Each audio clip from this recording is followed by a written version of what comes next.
What's up, y'all? AC here for another review, and today I'm reviewing Currency's latest project, The Outrunners.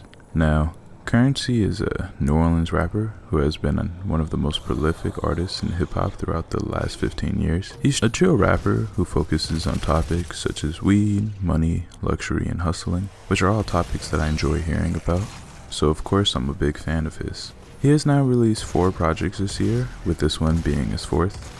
And I was pretty excited about this album because it was another collab with Harry Fraud, who is one of my favorite producers. His beats are very calm in either boom bap or trap. Sometimes he does a very good job of mixing the two. Add Currency to the mix and then you have a perfect recipe.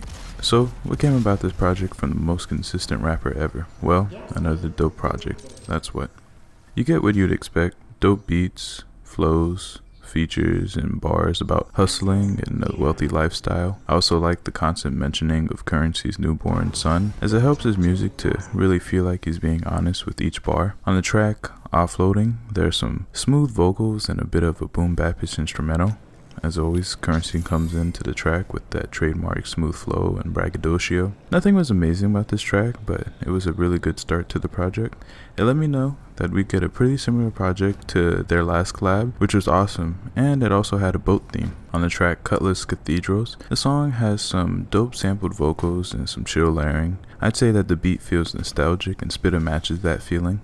He reflects on his past, mainly his hustle and what made him who he is today. I know that this subject gets really repetitive for him, but I never get tired of it. I love hearing about people going out there and getting their money and their inspiration.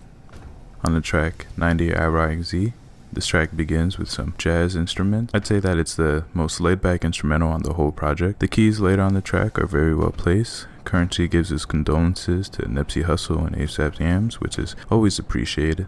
I didn't care for Wiz Khalifa singing much, but it did match the calm instrumental. His verse was nothing crazy, but pretty solid. On the track Gold and Chrome, straight from the rip, this beat is beautiful. It sounds triumphant with the horn playing in the background and Currency's hopeful lyrics where he wants his son to ride in the same sumptuous cars as he does. There are some bars reflecting on the pandemic, as well as some bars about Currency and what he's been doing, which he lays out on every project, as he's very honest with his life. On the track Mugello Red, the song begins with some heavy bass and some subtle horns playing in the background. The pianos are a very sweet touch on the track as well, as it has a very luxurious feel to it, which is something you'd expect from a Rick Ross and Currency song. Rick Ross always kills his features, and especially on this song. His voice and bars went very well with it. I'd say that if he and Currency did a full album together, I think it'd play out pretty well.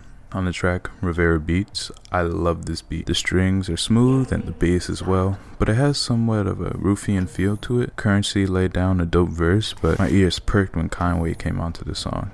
He delivers a dope verse that was a bit aggressive, but I wouldn't say that it disrupted the feel of the track.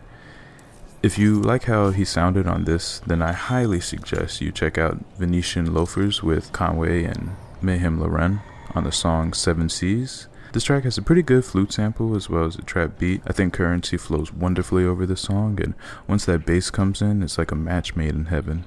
Both his verses, I'd say, are close to perfect. On the song In the Coupe, this beat has a more boom bap flavor. It has a dope chopped up sample, and of course Spitta flows effortlessly on the track. The song has a surprise feature for me in Jim Jones, and he came through with a really good verse. I'm pretty sure that this is my favorite instrumental on the album, so I highly suggest that you give it some play. On the track Pounds of Paper, this track is a trap beat that is alright. Spitta wasn't flowing his best in my opinion. I do like the part where Spitta talked about not giving his homies bread, but rather showing them and owning their business, which is something that is right up my alley. Overall, Spitta came through with yet another dope album. Like, he doesn't miss, which is crazy considering his discography length. Anyways, I'd rate this project pretty dope. Drop a like, subscribe, and have a good one.